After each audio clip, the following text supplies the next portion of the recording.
Welcome to the webinar, Home Safety, Preparation, Response, and Recovery. My name is Christina of San Roman, a communication specialist in disaster risk management, and I will be accompanying you throughout this activity. To begin, I would like to mention that this webinar is part of UNESCO's Educational Capacity Development Platform, about which I would like to share a bit more detail. The countries of the Insular Caribbean regularly face hydrometeorological phenomena such as storms, hurricanes, and surges that strongly impact their communities. UNESCO's experience indicates that there are challenges related to the lack of knowledge and information about extreme manifestations of nature and their possible impacts. Moreover, in many cases, communities face overconfidence, precisely because they have experienced such a danger before. Even so, scientific evidence tells us that just because we have experienced a phenomenon of this type in a certain way before, it does not mean we should face it the same way when one of these impacts arises again. That is why the key to building community resilience lies essentially in educating communities. In assertive communication, with clear, consistent messages that can be used at the time of the community emergency. But above all and most importantly, how do we educate and communicate? By preparing in a participatory manner, and when we talk about participatory, we understand that both senders and receivers must interact proactively to establish optimal information feedback. And precisely working in this proactive manner allows us to have reliable and understandable information based on scientific and technical evidence. The Ranfó Karayib project has 4 specific objectives that are precisely based on the information I just shared with you. The first objective is related to improving communication to deliver understandable information about the magnitude of the risk. The second objective is about how we support the implementation of measures that reduce the community's vulnerability, including family contingency plans. The third objective is about how we train neighbors to know and apply self-protection measures. And last but not least, how we work on strengthening local institutions such as schools, churches, and NGOs, so they can safeguard the integrity and safety of all community residents. Based on the above, and for the past 2 years, the UNESCO team of this project, along with the authorities of the involved countries, began working on a methodology that first included a desk review of all public policies of the countries and documents related to disaster risk management. Afterwards, we visited the countries where we were able to assist the communities and identify their vulnerabilities firsthand. And with all this information, in December of the previous year, we were able to have a meeting with the authorities of the countries where we identified lessons learned and opportunities for improvement. With all this developed material, the Educational Capacity Development Platform of UNESCO is currently being developed, of which today's webinar is a part. But we don't just have the webinar circuit. This platform includes a massive open online course with 4 modules on disaster risk management. Today's webinar includes a total of 6 webinars. 6 webinars that we will be expanding and executing throughout. This year, we also have some specific activities that will be carried out in the countries, both in person and virtually, with topics related to each of the member countries of this project, such as, now I would like to delve a bit deeper into this series of webinars that we are starting today. We start with home safety, which is the one we currently have. And we will also move on to a webinar that we will have in the coming months about psychological and psychosocial factors in disaster management. The third webinar will be about misinformation and fake news during emergencies. We will have a fourth webinar on disaster risk management from a gender perspective, protocols we can use. 1/5 of the webinar will be linked to the inclusion, protection, and care of people with disabilities during emergencies. And the final webinar will be related to educational dynamics for training in risk reduction. So we invite everyone who is connected today to join us not only for today's webinar, but also for the series of webinars we will be conducting throughout the year. Well, to get to the point, let's focus on today's webinar about home safety, preparation, response, and recovery. And for that, I would like to welcome Dr. Professor Eduardo Planos Gutierrez. Eduardo is a full academic member of the Cuban Academy of Sciences, a senior researcher at the Institute of Meteorology of the same country, 2009. He is also a full professor at the Higher Institute of Applied Technological Sciences at the University of Havana, and an expert in climatology, hydrology, climate change, and disaster risk management. Welcome, Eduardo. Thank you, Chris, for your lovely presentation. And indeed, I am very pleased to share with you some ideas and concepts related to early warning systems and their connection with communication, with communities and individuals. But first, to address this topic, I would like to provide context. For the region from the perspective of disaster occurrence, in this vast territory that encompasses Latin America and the Caribbean. Latin America and the Caribbean were considered the second region in the world where the highest number of disasters occur. In the last 20 years, 190 million people have been affected by more than 1,500 major disasters. Disasters caused by a multiplicity of natural phenomena, such as hurricanes, earthquakes, droughts, marine emergencies. In other words, it is a region where risk management approaches have a multi-hazard and multi-risk analysis character. Particularly the Insular Caribbean, which is the territory this project focuses on, is a region that is intensely affected by tropical storms on the slide you see there. On the screen, you can observe the swarm of cyclonic system trajectories that have navigated throughout history in the Caribbean region. Thus, there is an ancestral connection of the region with these phenomena. It is important to note that closely associated with the processes of climate intensification and climate change, the frequency of hurricanes 2009 has significantly increased. Since 2021, 2,400 tropical storms have been recorded navigating the Caribbean seas. There is an ancestral culture of coexistence with hurricanes in this region. In fact, the word hurricane originates from the Arawaka language of the primary inhabitants of these islands. Hurricane means stormy weather, and we have inherited it to this day as a testament to the strong connection that exists between these phenomena and the inhabitants of these territories. In this regard, there is a religious sentiment based on myths and beliefs, a deep empirical knowledge grounded in the experience of having lived through the impact of such phenomena many times, and a vast scientific knowledge developed by a series of scientific institutions and services in this region, such as national meteorological and hydrological services, universities, and other research centers. In fact, it is important and crucial to be informed about warnings and the hurricane delta. However, there is existing knowledge on this topic.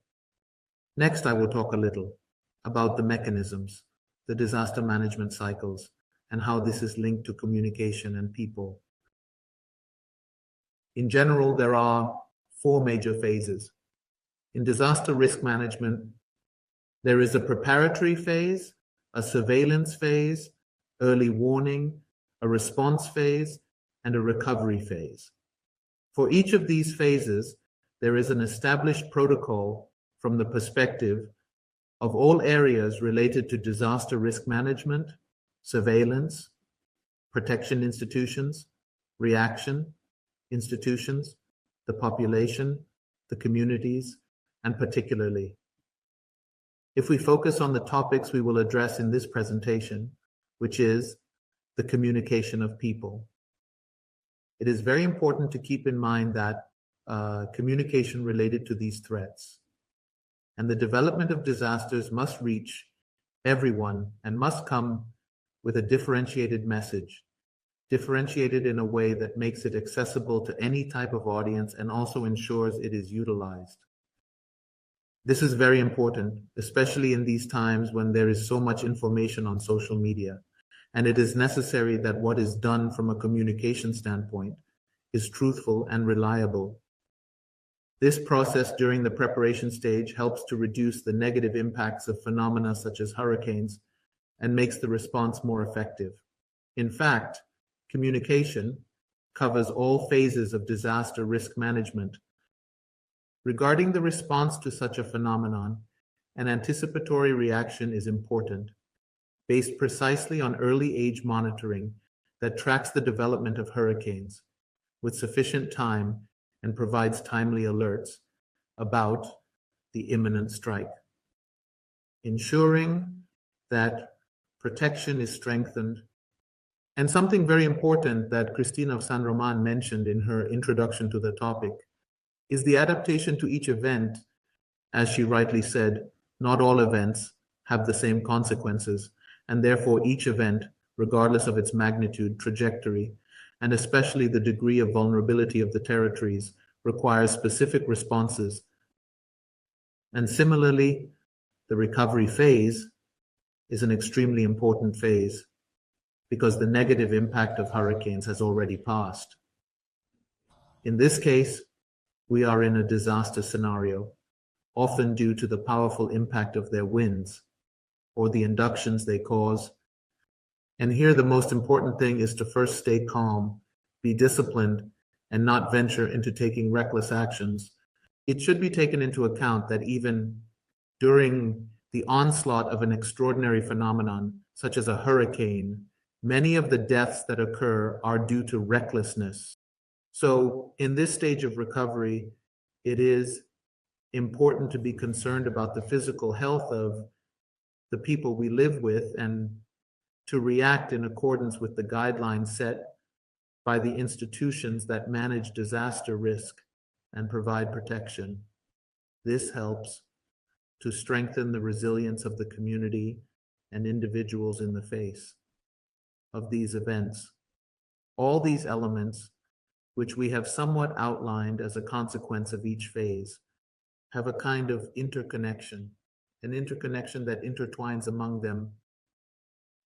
Now then, let's talk a bit about early warning systems, their essence from the standpoint of their fundamental purpose, which is to protect people. First of all, they are based on knowledge, monitoring, diagnosis, forecasting, and timely communication. This has a strong scientific basis that allows for tracking hurricanes from the moment they form, whether distant in the Atlantic or within the Gulf of Honduras, and enables timely warnings for protection purposes. That is the essence, the foundation of an early warning system. Another fundamental element is that it must be people-centered. The primary objective of disaster risk management is to protect people, it is important to say. As has been mentioned many times, and particularly by Dr. Alan Labelle, an expert in these matters, that disaster has a local, social connotation. It is linked to people. A hurricane can affect an area, an inhospitable jungle where there is no human presence, and that is not considered a disaster. It is part of the natural life cycle. Nature is a hurricane that impacts, devastates, causes floods, and nature self-recovers based on its self-recovery capabilities. But if there is just one person living in a place and there is an impact, we are talking about a disaster. That is why it is important for disasters to focus on people, and from a differentiated perspective, an appropriate gender approach, or the recognition of the needs of vulnerable groups from an age perspective, from the perspective of their disability, because protection and recovery measures must be designed based on, these specificities that promote gender and vulnerable groups.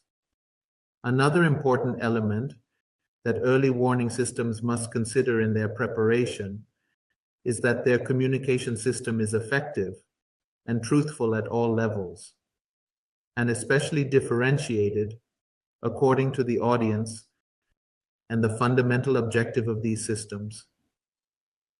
Discussed in a very general manner is to save lives and reduce economic losses. It is important to mention that in the year 22, the United Nations launched a sub-initiative called Early Athletes for All People, aiming to achieve global coverage of protection for individuals and their property against disasters occurring worldwide. Next, we will approach this topic from the perspective of the relationship between early warning systems and the community and the individual. As I mentioned in the previous slide, communities and individuals are the direct beneficiaries of the USAN systems because their efficiency ensures a timely response and protects both lives and property. However, they are also active participants in this process. In general, all public policies of countries that address disaster risk management include the community, and in particular, the community networks that, quote, handle this situation at the local level. And in this project, we had the experience in the Dominican Republic of visiting two very vulnerable communities, vulnerable due to the level of poverty, and because they are developed in areas that constitute floodplains or river flood areas, and therefore are territories. Very vulnerable to the impact of floods. And there we saw an experience that somewhat highlights the value of this community network for disaster prevention, mitigation, and response. First of all, the leader must be a recognized person, recognized by the community, just as the network established at the neighborhood or community level must also be composed of recognized individuals. For instance, in the community of La Lata in Santo Domingo, the network leader is the neighborhood pharmacist. In the community of Ribera de Rio Sama, the leader of the network is a pastor of a church based in the community. This person has enough prestige to bring the community together and work on risk management specific to the community environment. It is very important, regardless of whether the legislation is established, that these networks establish alliances with the local government, municipality, civil society, and the private sector. And in this experience we had in the Dominican Republic, we saw how 3 non-governmental organizations, World Vision, Plan International, the Red Cross, and also Civil Defense, maintain ongoing work with these communities to provide them with greater knowledge about disaster risk management, self-protection, and how to reduce vulnerabilities. Based on this, it is also important for the community to have its own community and family protection plan. No one knows the locality better than the community itself. They are best suited to indicate. Depending on the level of emergency established, where the river flood might reach, which houses are most vulnerable, who needs to be evacuated, and where they should be evacuated to, who can self-evacuate, and who requires medical attention. And that community plan is built upon the deep knowledge that these residents have, who form community networks.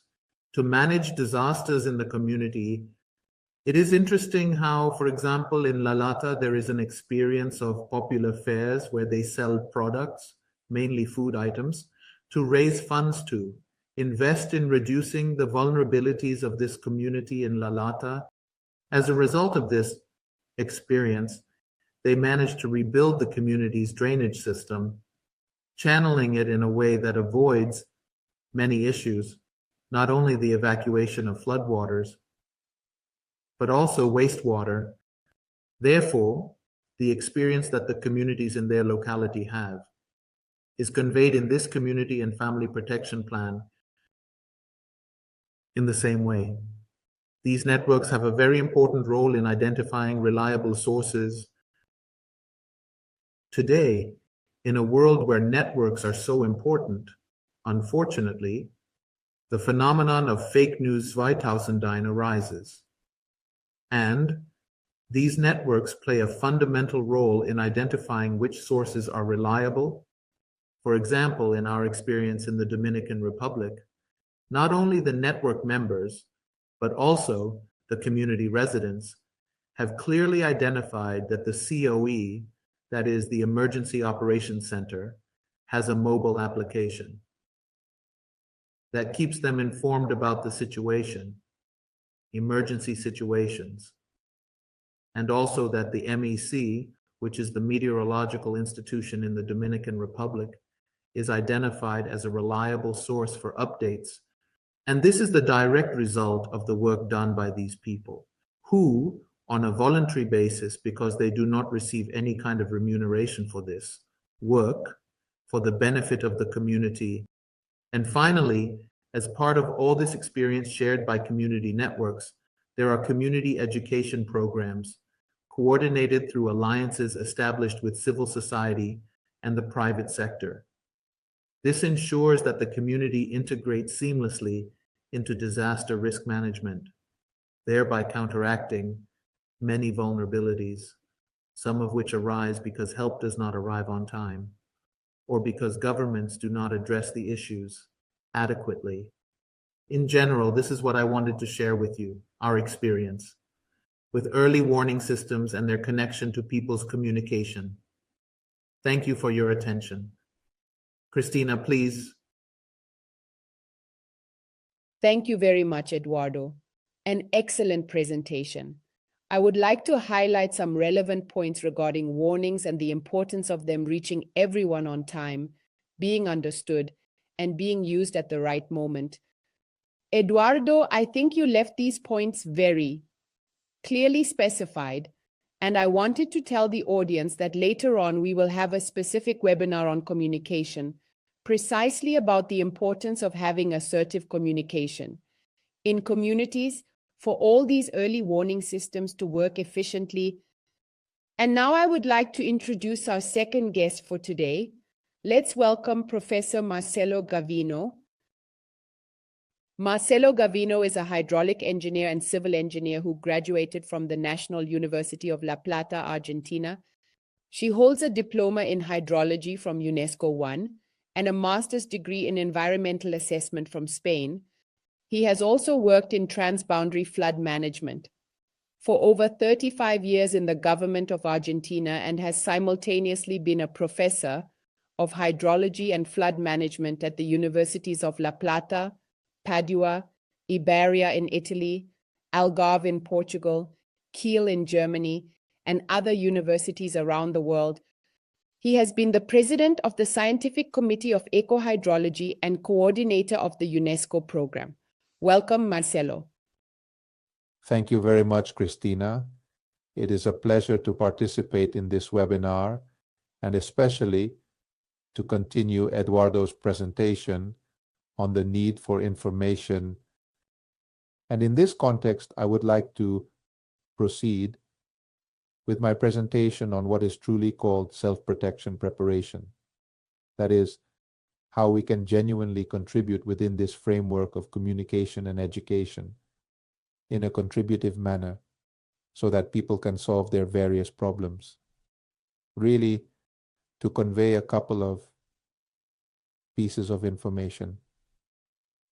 I must say that a good part of the information is already often available on the websites of the countries themselves, of the risk management agencies in the Insular Caribbean countries, and there is a huge amount of background information that can be used. The problem is that, unfortunately, much of this information is scattered, and therefore, in this presentation, the goal will be to focus on a couple of topics that I believe are important in relation to the project and the final objective of this project. which is essentially to strengthen the capacities of communities and individuals at a local level. The first question that arises then is, well, how would we prepare for an emergency? How do you prepare for an emergency?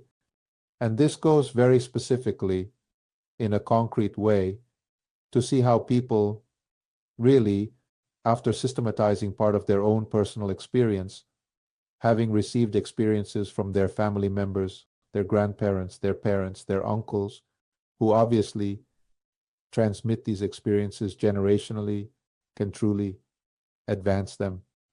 There is an image of what was a famous hurricane in 1780, which took the lives of almost 22,000 people, making it one of the first hurricanes with very key records. And in this context, the Kaumek question would be to see what are truly the key steps to be prepared, what it means to be prepared to address an emergency. So here, as you can see in the upper left part of the slide, the word information appears. And there, the presentation that can save lives at least follows a series of 6 steps that we are going to try to revisit in this presentation. It essentially involves the reception of the emergency, the information about the emergency, the nature of it, being able to somehow generate an understanding of the true magnitude of that danger, knowing our own vulnerability, and here is the center of action of what should be the local scale response to an emergency such as a tropical storm or a hurricane. In other words, having a protection plan that can somehow serve as a roadmap to practically advance in how I can defend my family and how I can protect my own life and the lives of my relatives, as well as those in my community, because this is also absolutely key, as presented by Cristina of San Roman in an initial part. Of course, depending on the magnitude of that threat, we will have to see if I can somewhat withstand it based on my level of vulnerability and exposure in my own home, in my own community, or if I simply need to evacuate or self-evacuate. In this way, those who require transportation can either walk, be picked up, or finally be transported to the various shelters where they will obviously receive attention in a critical situation. And finally, there is the final point, which is the return home once, of course, the instructions for it have been given. Let's proceed with a summary of the various steps. On one hand, staying updated on the evolution of the potential threat through information, which Dr. Eduardo Planos clearly outlined in his first presentation. Another key point here is having information about the magnitude of the threat, because based on that magnitude, I can decide on a course of action or, in any case, assume a certain level of risk. I need to know the level of my vulnerability, where I am, my house, my workplace, the school where I am, and if I am walking on the street. Therefore, it is very important to know how vulnerable I am to a threat that could increase risk levels and compromise my life. And in any case, there is always a central point, which is to have a protection plan, both for family self-protection and community self-protection. This, which we will examine in detail, is the key factor and the central focus of this presentation. If that were the case, then proceed with the evacuation or self-evacuation to reach the shelters following the evacuation routes themselves. And of course, the final point is to maintain the information channels for this purpose. The first point, then, is to stay updated on the evolution of a potential threat. In reality, the Insular Caribbean faces a huge number of threats, as shown in this image, from volcanic eruptions, as has happened on the island of San, to hurricanes, floods, landslides, earthquakes, tsunamis, droughts, etc. But one of the central points, as stated in the slide, is the identification of the threat. It is the first step for effective emergency management, knowing what could happen to me and the likelihood of what could occur if I then achieve that self-protection. For this, information systems are obviously very important, and nowadays there are even systems that already work with cellular phones. In fact, within the framework of this project, we are progressing with an update to an application to precisely support these types of activities. In this case, as can be seen in some screenshots, it involves situations related to the weather or places where, in a differential manner, we can observe what we are discussing, such as knowing about the evolution of a potential threat. Here, I am a recipient of all that framework of information that Eduardo mentioned to us. The second point, as I was saying, has to do with the magnitude of the threat, and this is key because it obviously conditions my survival. According to international experience, the magnitude of the threats from tropical storms and hurricanes is evaluated based on the wind speed and the damage they can cause. Here you can see a small diagram with 5 graphs showing what could be categories 1, 2, 3, 4, and 5 according to the Simpson scale. Let me show you a short video that dynamically demonstrates how, and at the bottom, you can see how the category progresses, showing a recreation of how the wind can arrive and start affecting. We are in a category 2, where there can truly be a very strong impact from the winds on the roof of my house. When we reach category 3, notice that we are talking about really high wind speeds, and not to mention when we are already in category 4 or 5, where all those elements also become projectiles that spin around. Therefore, it is crucial to understand that in any circumstance, if I receive information that the magnitude of the threats exceeds category 3, and probably in other cases as well, according to what the authorities say, it is necessary to leave the home. The third point is to know the level of vulnerability where I am. And this requires knowing not only the vulnerability of my house, my office, my church where I am, but also many places and many countries have advanced intelligently in being able to identify, like in this sector of the island of Santa Lucia in the city of Tenerife, where, as you can see, there is an inventory of all the houses facing a coastal area. And in this same place, it has been possible to evaluate, based on the rains and floods, those sectors that have different levels of vulnerability and which sectors are obviously critical. If I am in this place, I obviously need to see what it is and verify the level of vulnerability.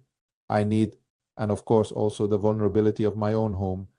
And there we can see different degrees depending on what it represents and what the implementing authority indicates.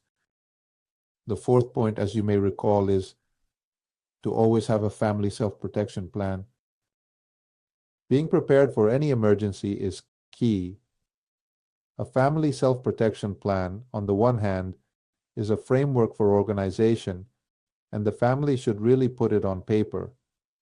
By writing it down, engaging in family-level dialogue, and having participatory activities, even on a micro scale within the home, we can identify the actions and activities each family member should undertake well in advance.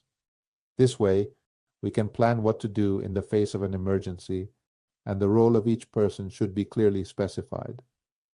It serves as a roadmap for how to move forward. So, as we said, the first step is to know the level of magnitude, what type of emergency. To do this, one can, of course, know what the critical situation has been in the last 5 years.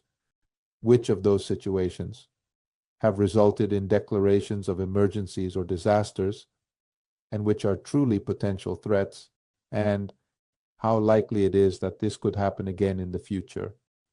And this obviously in that dialogue between the family, the relatives in general, and of course the community.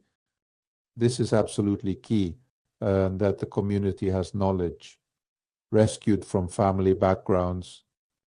The other point, as we mentioned, is precisely to understand that vulnerability, what the vulnerability of my home is, and in any case, in the face of a crisis situation, try to save and store all the elements that I can have resolved in my house.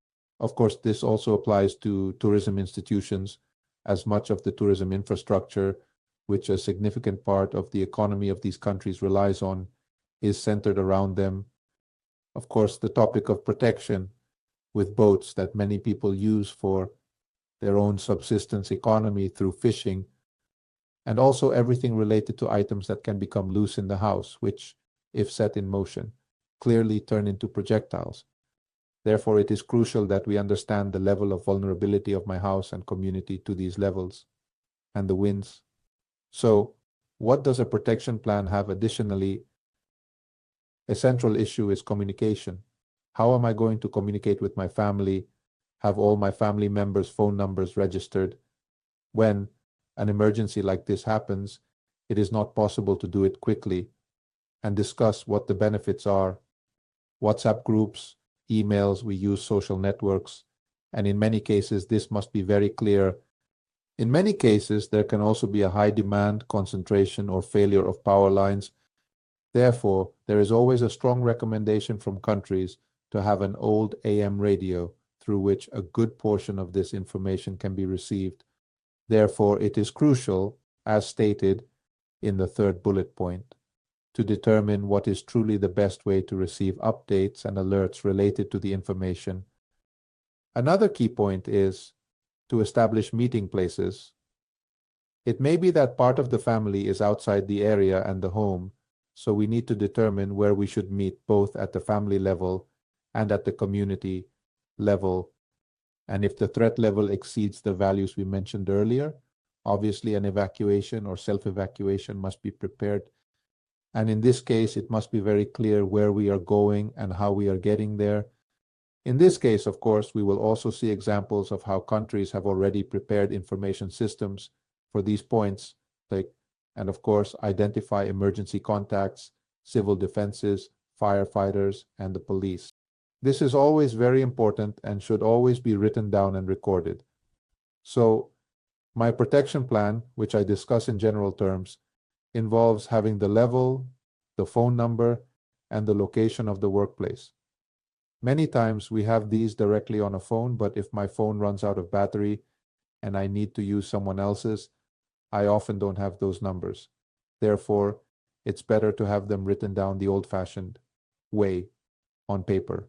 It doesn't cost anything to then take a photo of it with your cell phone so that everything is recorded.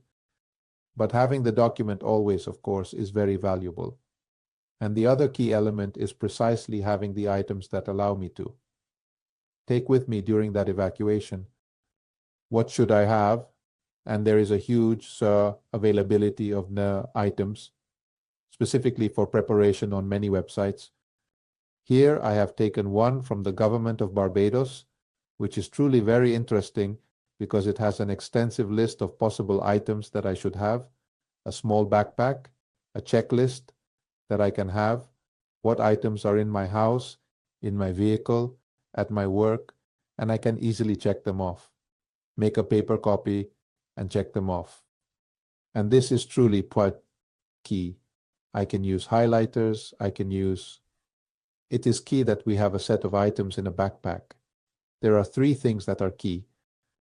I have experienced very critical situations in terms of floods and critical emergencies, and I can assure you of the pain it causes many people to lose documents, testimonies, old photographs, old family documents, property titles, which obviously are practically very difficult to recover later and take a lot of effort to achieve.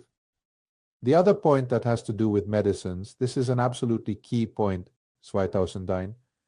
And generally these emergencies, of course, often take place at night. So having the ability to have batteries and flashlights is absolutely crucial. And of course, a change of clothes. And the central theme is to ensure food for at least 3 or 4 days as a minimum. So in this case, once I have practically all my items and I am going to self-evacuate, I follow the evacuation routes. Well, I go with my backpack, the family, especially following the recommendations given towards the various shelter locations, following these routes. In this case, precisely due to possible tsunamis, eruptions, and seismic risks that could generate earthquakes, this could create a very serious problem. So there are many places where there is information on how to truly have an evacuation, a clearly identified evacuation route, and above all, Another central point is that these routes should also accommodate those who have different abilities or lower capacities for mobility. So, how can we transport these individuals? I had a specific case with a relative who was practically neck deep in water while in a wheelchair, and how to truly help a person who is almost immobile, how to get them to a certain place with everything that entails so that their life can be safe. Surely many of the people who are listening to and participating in this webinar have gone through critical situations and know the extremely high level of stress and especially the anguish experienced in these types of situations. Therefore, having a written and clear roadmap that is understood by families is absolutely essential. So in this regard, recommendations on how to truly understand these evacuation routes, well before this happens, of course. Preparation. How am I doing? Where am I going? Where do I meet people? How long does it really take me? How do I find the neighbors? How do I help a neighbor? Because I might have the physical ability to help an elderly person. Weaknesses, and this obviously I have to foresee well in advance. It is useless to have an inventory of vulnerable people in the municipality if the municipality cannot actually come to help during the crisis. So it is there where community ties allow for the generation of multiple synergies that arise from goodwill, predisposition, and the common good towards the person who needs help. So this is absolutely key to achieving it. I would like to give an example provided by the Risk Management Office of the Bahamas, where clearly, as you can see here, for the various islands, they have identified and clearly posted on the internet where these shelters are located. And if you can see in the image on the left, even the photograph appears, so you can clearly recognize the address. So by using Google Maps and setting the destination, obtaining the coordinates, I can practically have the best possible route. For this, there are experiences, even in Japan, that we are analyzing within the framework of this project and future projects, where truly using artificial intelligence and knowing what the various threats along an evacuation route might be, the best path is chosen.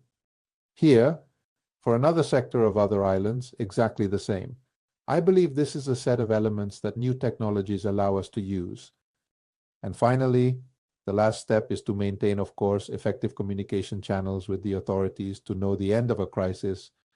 So we need to make sure that every family member knows how to get back in touch. If we separate emergencies in this aspect, WhatsApp networks, phones, networks, and other multiple types of networks like Telegram and many others, the important thing is simply knowing how to reunite with my family. How? I can truly return home and receive the information issued by the authorities. And of course, the key is to keep this plan updated because authorities change, places change, new shelters are added, and because this should allow me to know and have this roadmap that enables me to survive.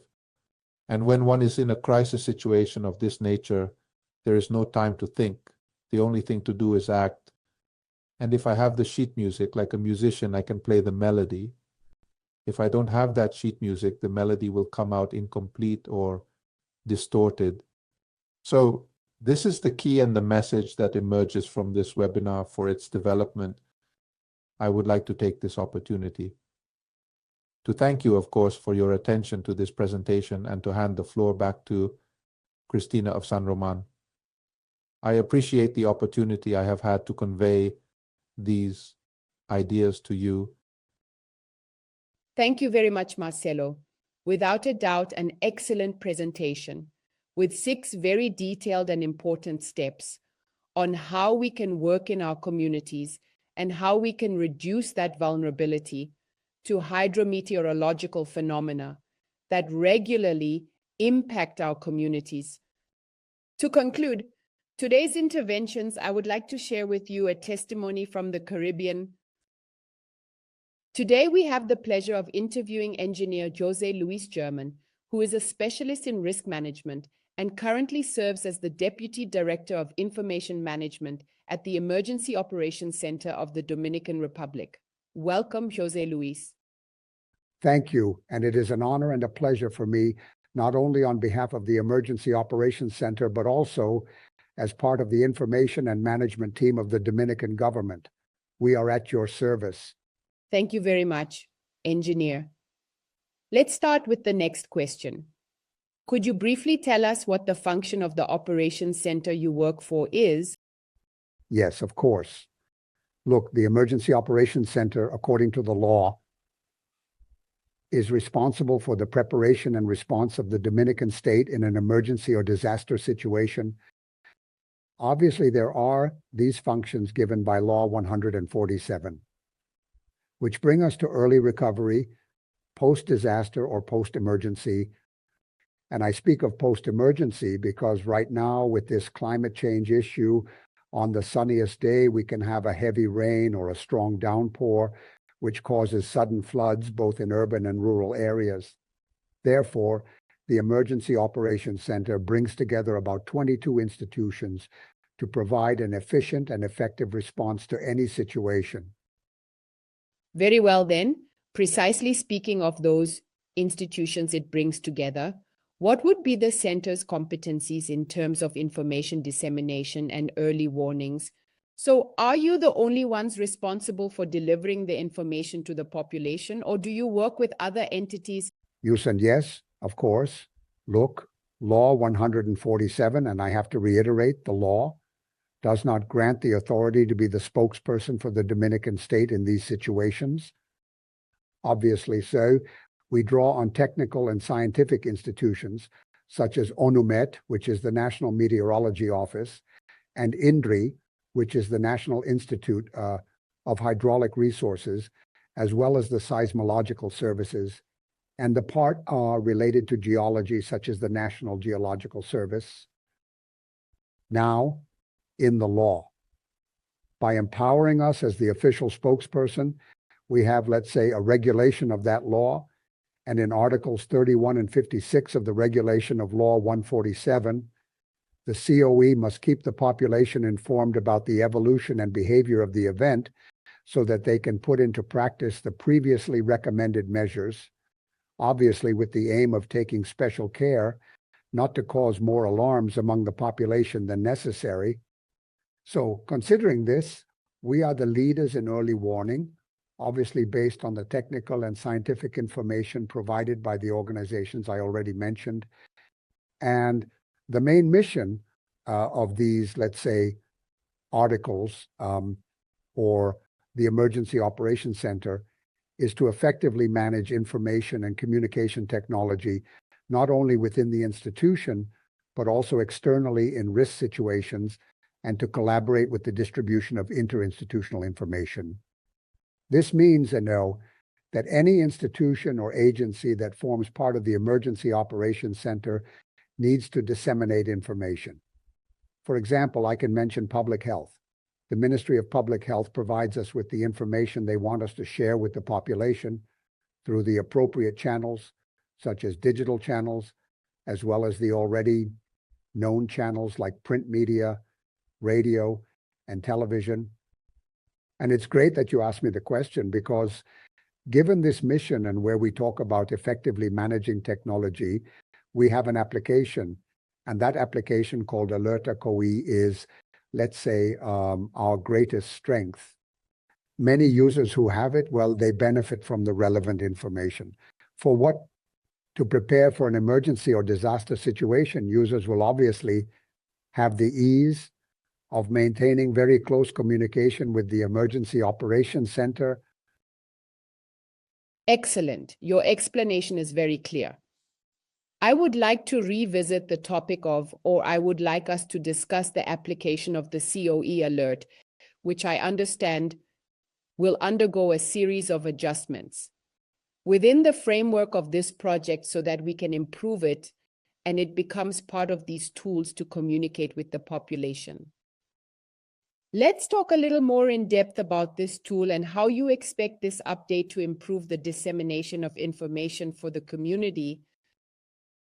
Sure. Look, I mentioned to you that Alerta COE is an application that allows the Emergency Operations Center to disseminate alerts to the population about events that affect or may affect different administrative areas of the Dominican Republic. But the most important thing is that with this update, thanks mainly to UNESCO, we will be able to send geo-referenced reports of emergency situations directly from the Emergency Operations Center in real time, know the latest alerts issued by the COE or any other institution, as needed, and inform about the events that are currently happening, that is, and I reiterate, in real time through the APIs, SOS, EOs of the technical scientific institutions such as mapping, tracking hurricanes or storms, etc., and also share the relevant information about the alert through social media and instant messaging services. This means that with the update, thanks to the project, an alert will be immediately issued through the application, and we will see it on social media to cover. The social aspect, Anicio, of people who nowadays, and it's no secret, are very dependent on smartphones. Obviously, with this improvement, we will not only see the alerts issued by the COE in real time, but also when an alert is issued, the phone will automatically ring so that the user can see what the alert means. Because again, there are warnings, for example, from the National Meteorology Office, which they call short-term, where there is a situation either due to storms, lightning, or any other important information. These warnings will allow the COE to send it efficiently and obviously. With those warnings, it will give you the meeting points and escape routes to the nearest shelters where you are. And now to conclude with this update that we will have soon, we will visualize the current weather conditions and the forecast for the coming days, not only for the Dominican Republic, but also for the region. Why this? Well, the Dominican Republic, like many countries, relies on tourism. So a tourist who comes to the Dominican Republic or comes for vacation, if they download the app, will be able to see the weather conditions for the region. But the most important thing about these updates is something we have always dreamed of doing due to situations that have arisen, such as the coastal marine issue. Recently, we had Hurricane Beryl circling our coasts. And although Beryl passed quite far from our territory, it caused sea penetration, and it was very difficult for us to disseminate that information through the application because the application currently does not allow it. But with this improvement, we will be able to do it. And for us, that will be a significant achievement, let's say 100. Excellent. Thank you very much. What an important explanation. And it's great that with these adjustments that are going to be made, all these goals will be achieved. Let's now talk about the preparation you provide to the population to train them in family emergency plans. Do you have any lessons learned on the topic? Any recommendations you can share with us? Yes, look, you know that we at the Emergency Operations Center maintain a virtual platform where citizens can prepare through the different modules or virtual courses available, such as the incident command system, which is practically used in companies. You can use it for your normal life at home. This also goes hand in hand with different activities or drills that we conduct for the population. For the population, I know, for example, we conduct an annual earthquake drill, which is generally done in the months of October and November. Prior to the cyclone season, we conduct another drill so that the population can practice their family emergency plans. This also goes hand in hand with the Ministry of Education, which incorporates the topic into the curriculum, primarily targeting children, so that they learn and tend to make their emergency plans, not only for their families, but also for the community in such a way that they bring it to their families. Another very important thing, and the lessons we have learned on this topic, is that a properly trained or prepared population will minimize the adverse effects that come from an emergency or disaster situation. In addition to that, also through our website, there are guides, let's say, that can be easily downloaded. These guides are easy to handle so that families can create their emergency plans in a timely and effective manner. These guides also ensure that safety is reliable. For the Emergency Operations Center, obviously for their training, I reiterate it is important that we plan and obviously modernize the growth and functioning of the infrastructures and technology services that we have. And it's great that you mention it, because with the project, we are also going to conduct courses, not only on virtual platforms, but also in person, so that the population, community networks, and the irrigation board are better prepared for any situation that might arise. Excellent, Jose Luis. One last question. When we talk about evacuating people in advance when these large-scale threats are coming, are there any lessons learned or recommendations that we could share with other countries? Yes, of course. Look, you know that evacuations are based on dangerous situations, right? There are times when, for example, and I reiterate, on the sunniest day, we can have a trough, and that can cause sudden flooding. So our great strength is based not only on protocols and action plans, preventive campaigns, but most importantly on community organization through community networks. Within our actions at the Emergency Operations Center, we have many social networks and community networks grouped together, which allow the community to have pertinent information about what will happen in their area. This has ensured that they self-evacuate, first because of the information they are receiving, and second, also through the protocol where the community networks already know that when we talk about a yellow alert, preventive evacuation should begin. This has not only facilitated our work and action plan, but has also saved many lives through these community networks. Obviously, we still have a long way to go in terms of community organization, because our Dominican Republic consists of 31 provinces plus a national district. We are more than 11 million inhabitants, and clearly our situations are worsening every day due to climate change, as we have seen emergencies that we had never seen before. I can mention that just a few weeks ago, we had a tropical wave that, let's say, collapsed the national district and the province of Santo Domingo, where we saw that in less than 2 hours, there was precipitation exceeding 250 mm of rain. The professional team accompanying the Emergency Operations Center for coordination of preparation and response was committed, and not only that, but they also acted directly with community networks to obviously minimize these damages. And I reiterate, through that community organization, I believe it has been the success of the Emergency Operations Center in terms of saving lives, and we have seen this in recent years, where each year the number of fatalities has been decreasing due to various reasons in the face of these adverse events. Excellent, Jose Luis. Thank you very much for your participation. No, we are always at your service, and you know that from the Emergency Operations Center. Not only do we send a fraternal hug, but also 100% support for the project.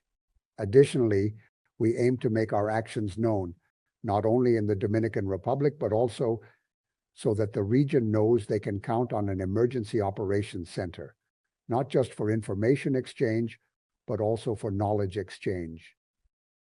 Thank you very much to everyone who connected to this first webinar, which is part of the Educational Capacity Development Platform in Disaster Risk Management.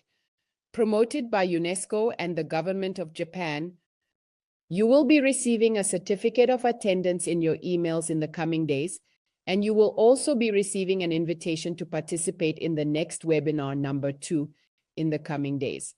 We look forward to seeing you